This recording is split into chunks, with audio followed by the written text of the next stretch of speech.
नमस्कार मित्रों, अथर्व एजुकेटर के फॉरेस्ट एसआई वन दरोगा के इस एमसीक्यू बैच में एक बार पुनः आपका स्वागत है। कैसे हैं दोस्तों आप लोग?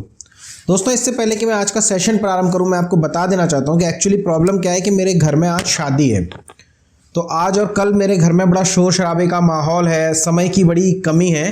तो आज मैं आपके लिए प्रश्न तो लेकर आया हूं, लेकिन बड़े ही मतलब कंसेप्चुअल प्रश्न या बड़े बड़े प्रश्न नहीं लाया हूं। आज आपके लिए मैं छोटे छोटे फैक्चुअल प्रश्न लेकर के आया हूं, क्योंकि मैं नहीं चाहता था कि कोई गैप आ जाए वीडियो में और दोस्तों को लगे कि शायद अब वीडियो बनना बंद हो गई, जबकि ये वीडियो निरंतर बनेगी।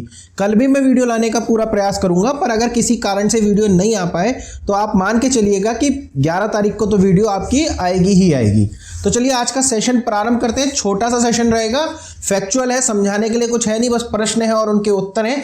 फैक्चुअल हैं पर इंपॉर्टेंट हैं, प्रश्न आपको आपके एग्जाम में देखने को मिल सकते हैं, तो इन्हें छोड़िएगा मत, अच्छे से कीजिएगा।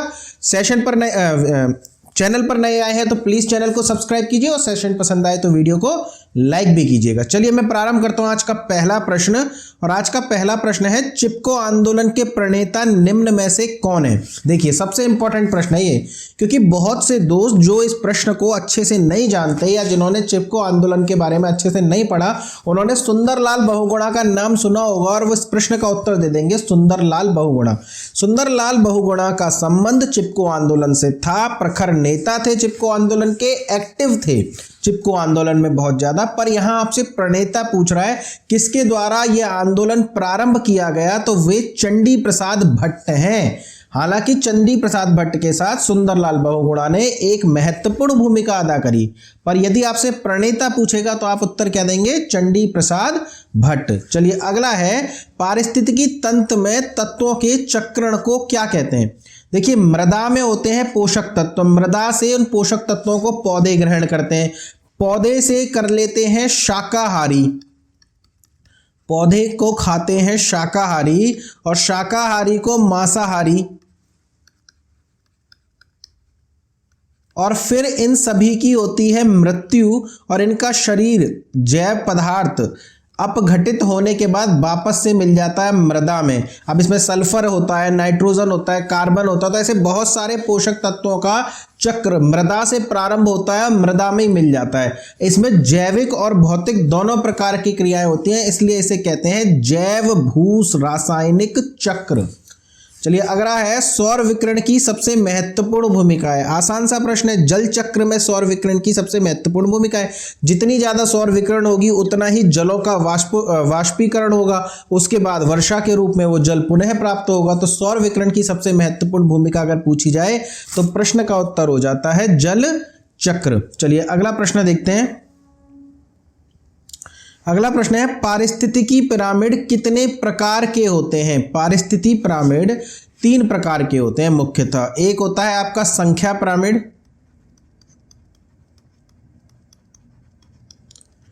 दूसरा होता है आपका जैव भार पिरामिड,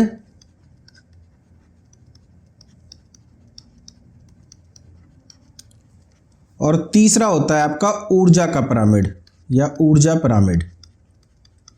तो 3 प्रकार के होते हैं, इन सभी के बारे में विस्तार से हम चर्चा करेंगे, हर पिरामिड को अच्छे से देखेंगे। तो अभी आप बस इनका नंबर देख लीजिए। पिरामिड, पारिस्थितिकी पिरामिड कितने प्रकार के होते हैं? तो 3 प्रकार के होते हैं, संख्या पिरामिड, जैव भार पिरामिड और ऊर्जा पिरामिड। निम्न में से कौन सा पिरामिड सदैव सीधा बनता है? संख्या पिरामिड, बायोमास पिरामिड, ऊर्जा पिरामिड या सभी? तो ध्यान रखिएगा, ये जो संख्या पिरामिड और जैव पिरामिड होते हैं ये सीधे भी बनते हैं और उल्टे भी बनते हैं, किंतु ऊर्जा का पिरामिड हमेशा सीधा बनता है। तो आपसे पूछ ले कौन सा पिरामिड सदैव सीधा बनता है, तो प्रश्न का उत्तर हो जाएगा ऊर्जा का पिरामिड सदैव सीधा बनता है। अगला है, वह प्रक्रम जिसके द्वारा किसी क्षेत्र में पाई जाने वाली वनस्पति और जंतु प्रजातियों के समुदाय समय के साथ दूसरे समुदाय में परिवर्तित हो जाते हैं। यानी एक समुदाय दूसरे समुदाय में परिवर्तित हो जाता है या फिर दूसरे समुदाय का स्थान ले लेता है, इस प्रक्रिया को क्या कहते हैं? तो यह प्रक्रिया कहलाती है पारिस्थितिकीय अनुक्रमण। चलिए अगला प्रश्न देखते हैं। इनमें से किस पर्यावरणविद को जल पुरुष के नाम से जाना जाता है?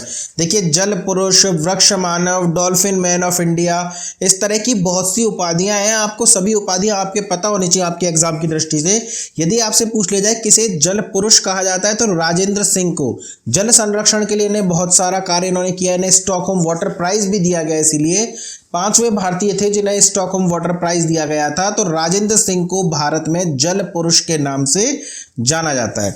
चलिए अगला प्रश्न है, एजेंडा 21 में कितने समझौते हैं? एजेंडा 21 का जिक्र हम कई बार कर चुके हैं। सतत विकास से जुड़ा हुआ यह समझौता है और इसमें कई विषय हैं, लेकिन इन विषयों को मुख्यतः 4 खंडों में बांटा गया है।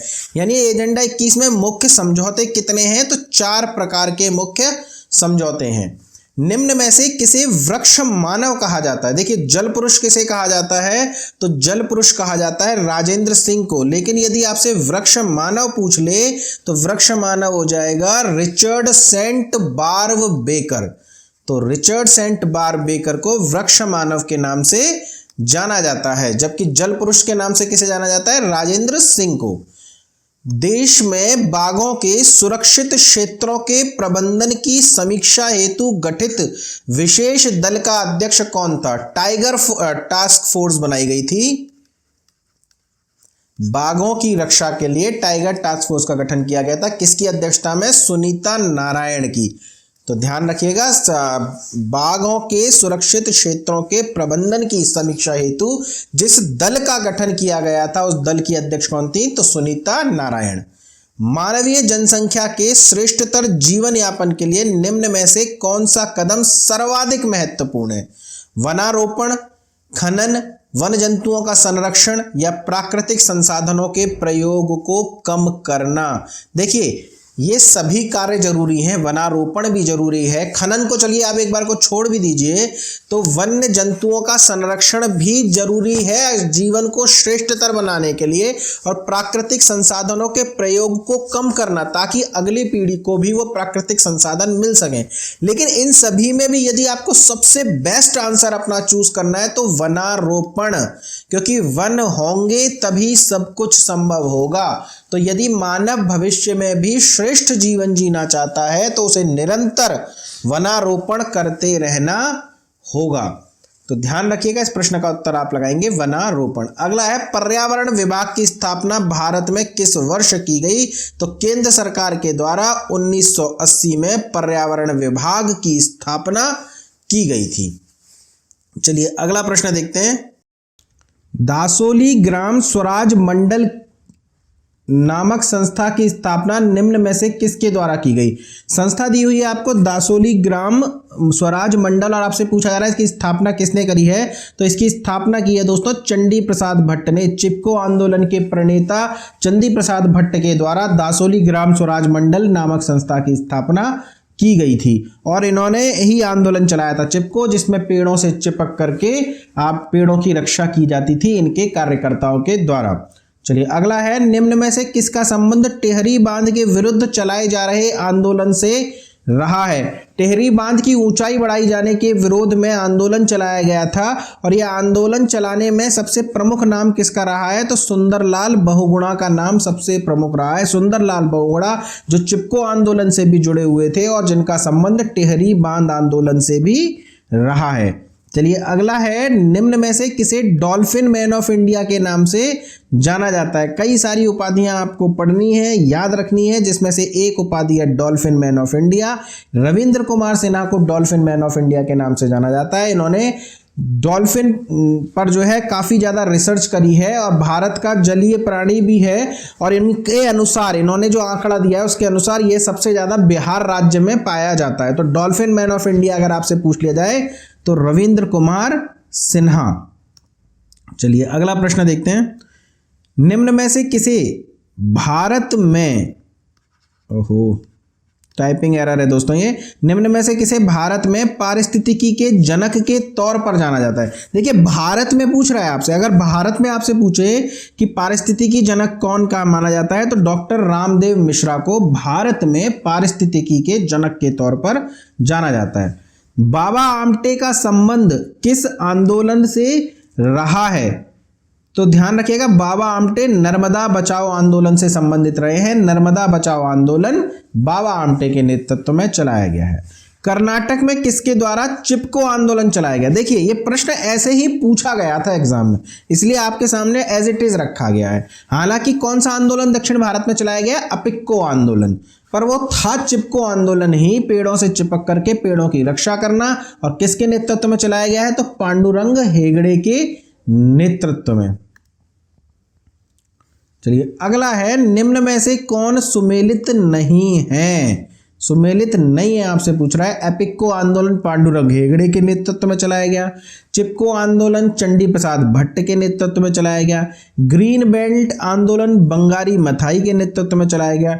टिकाऊ विकास एजेंडा 24, ध्यान रखिएगा, टिकाऊ विकास यानी सतत विकास, धारणीय विकास, सस्टेनेबल डेवलपमेंट, इसके लिए एजेंडा 24 नहीं है, बल्कि कौन सा है? एजेंडा 21। कई बार हम पढ़ चुके हैं, एजेंडा 21 इस प्रश्न का उत्तर है। तो ये असुमेलित है, तो यही हमारा आंसर हो जाएगा। चलिए अगला प्रश्न है, पगमार्ग तकनीक का प्रयोग किया जाता है। पगमार्ग तकनीक का प्रयोग जंगल में जानवरों की जनसंख्या के आकलन के लिए किया जाता है। तो प्रश्न का उत्तर हो जाएगा सी, विभिन्न वन्य जंतुओं की जनसंख्या आकलन के लिए पगमार्ग तकनीक का प्रयोग किया जाता है। विश्व वन्य जीव निधि का आपसे पूछा जा रहा है, शुभंकर क्या है?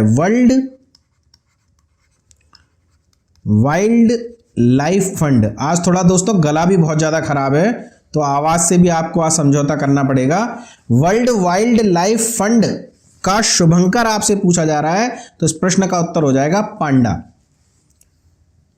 चलिए अगला प्रश्न देखते हैं। अगला है, पृथ्वी आयोग एवं पृथ्वी विज्ञान मंत्रालय को बनाने की मंजूरी भारत ने किस वर्ष दी? 9 मई 2006, 9 मई 2005, 9 मई 2004 या 9 मई 2000? देखिए 9 मई तो सभी में फिक्स है, आपको ईयर पता होनी चाहिए तो आपका काम चल जाएगा। 9 मई सन 2006। विश्व मौसम संगठन का मुख्यालय कहाँ स्थित है? आसान सा प्रश्न है, बहुत से दोस्तों को रटा हुआ होगा, पर इंपॉर्टेंट प्रश्न है। जेनेवा स्विट्जरलैंड में विश्व मौसम संगठन का मुख्यालय स्थित है। निम्न में से कौन सा सुमेलित है? ध्यान रखिएगा, यहाँ पे सुमेलित है पूछ रहा है। नवाबगंज पक्षी विहार उत्तर प्रदेश के सभी अभ्यर्थियों के लिए बड़ा इंपॉर्टेंट हो जाता है। नवाबगंज पक्षी विहार कहाँ पर है? तो उन्नाव में है, ना कि लखनऊ में। तो ये तो नहीं हो सकता। ओखला पक्षी विहार रायबरेली में नहीं है, बल्कि गाजियाबाद गौतम बुद्ध नगर में है, तो ये भी इसका उत्तर नहीं हो सकता। पार्वती अनगंगा पक्षी विहार ये हमारा गोंडा जिले में पड़ता है, तो यही हमारा सुमेलित हो जाएगा। तो ये हमारे प्रश्न का क्या है? उत्तर है सी। चलिए अगला प्रश्न देखते हैं। यमुना एक्शन प्लान औपचारिक रूप से कब प्रारंभ किया गया? अगर आपसे पूछा जाए यमुना एक्शन प्लान, यमुना को बचाने के लिए यमुना एक्शन प्लान जो है ये 1993 में प्रारंभ किया गया था। निम्न में से कौन सी नदी जैविक मरुस्थल कहलाती है? देखिए फैक्ट्री से अपशिष्ट निकलने के कारण नदी बहुत ज्यादा प्रदूषित हो चुकी है, इतनी प्रदूषित हो चुकी है कि इसे जैविक मरुस्थल के नाम से जाना जाता है। और वह नदी कौन सी है? तो वह नदी है दामोदर नदी।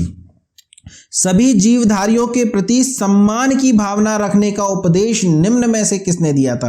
यानी सभी जीवधारी समान है, सभी के साथ एक जैसा व्यवहार, मतलब मानवता का व्यवहार करना चाहिए, सभी की प्रति करुणा रखनी चाहिए, प्यार मोहब्बत दिखाना चाहिए, चाहे वो मानव हो या कोई और जीव हो। तो ये सब किसने कहा है? ये बातें कही हैं अल्बर्ट श्वीट्जर ने। तो प्रश्न का उत्तर हो जाएगा हमारा डी। चलिए हम देखते हैं अपना अगला प्रश्न। निम्न में से कौन सी एजेंडा 21 की सही परिभाषा है? यह मानवाधिकार की रक्षा हेतु संयुक्त राष्ट्र संघ की कार्य योजना है। यह नाभिकीय निरस्त्रीकरण पर 21 अध्यायों की एक पुस्तक है। यह 21वीं सदी में विश्व पर्यावरण संरक्षण हेतु एक कार्य योजना है। तो यही हमारे प्रश्न का उत्तर हो जाएगा। सतत विकास से जुड़ी हुई पर्यावरण संरक्षण हेतु एक कार्य योजना है जिसे पृथ्वी शिखर सम्मेलन में अपनाया गया था। तो यह हमारे प्रश्न का उत्तर हो जाएगा सी। अगला है, राष्ट्रीय पर्यावरण अभियांत्रिकी संस्थान कहाँ स्थित है? तो यह स्थित है नागपुर में। और आज का अंतिम प्रश्न है, देश के पहले आपदा प्रबंधन प्रशिक्षण संस्थान की स्थापना कहाँ की? ये पुराना प्रश्न हो चुका है दोस्तों, अब यहां इसको लिख लीजिए, कहाँ की गई है, की गई थी कर दीजिए इसे। तो ये प्रश्न हो जाएगा आपका लातूर।